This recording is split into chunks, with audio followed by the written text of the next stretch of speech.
Hello, and my name is Michelle Bain.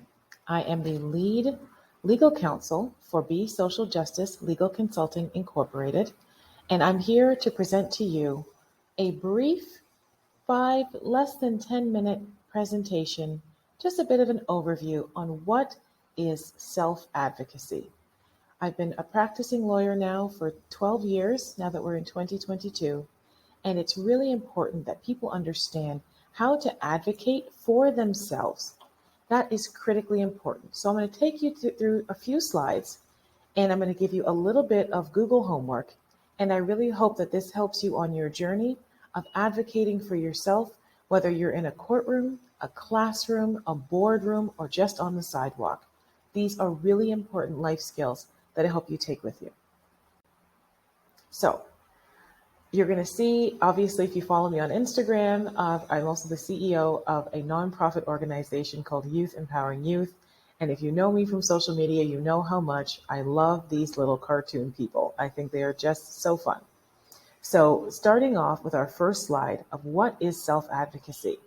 And I'm just going to articulate. It is the ability to articulate one's needs and make informed decisions about the support necessary to meet those needs.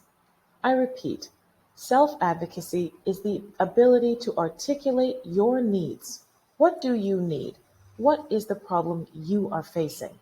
And then for you to make informed decisions about the support necessary for you to meet those needs.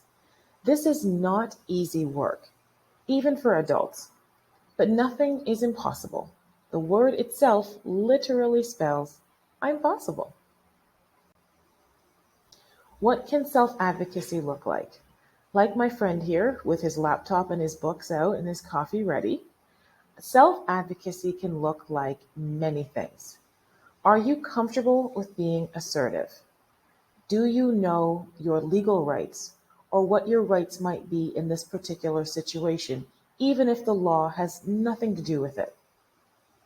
Are you interested in fixing the problem for yourself and or for many people like you? So think about those who've engaged in systemic changes, changing laws or changing policies.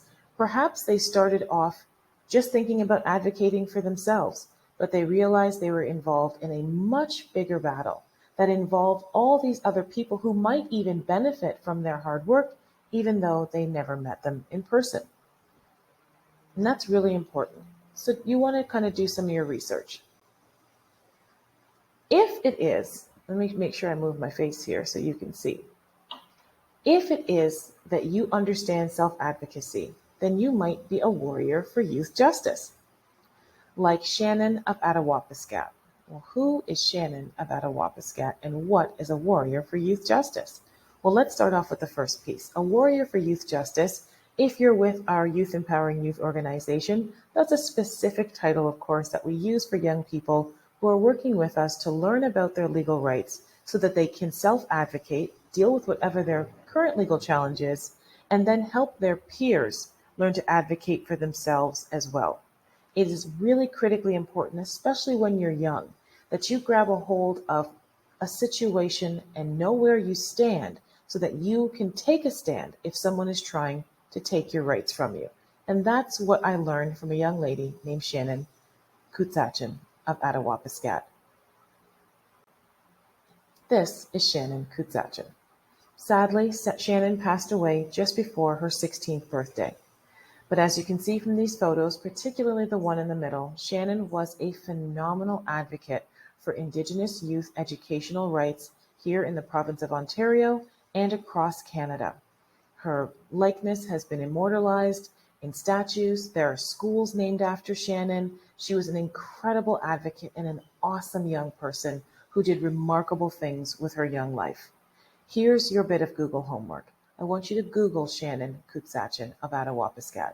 Now, I know what you're going to find when you Google her, but I want you to take this extra step and think Shannon was fighting for the rights of young people from her community to have a safe school in which that was clean, it was safe, it was accessible. So how did she, as a student, as a child, go from knowing that she wanted a safe school to becoming a national leader for Indigenous educational rights across Canada. So that's your bit of Google homework. Are you a Shannon? Even just a little bit. We may not all be Shannons. Heck, I wish I was more like Shannon. She was incredible. But there is a little bit of Shannon in you if it is that you know that you want to self-advocate and fight back against something that doesn't feel right. It's really critically important that you find your voice, and self-advocacy is how you do that. Self-advocacy may be difficult, but that does not mean that it is impossible.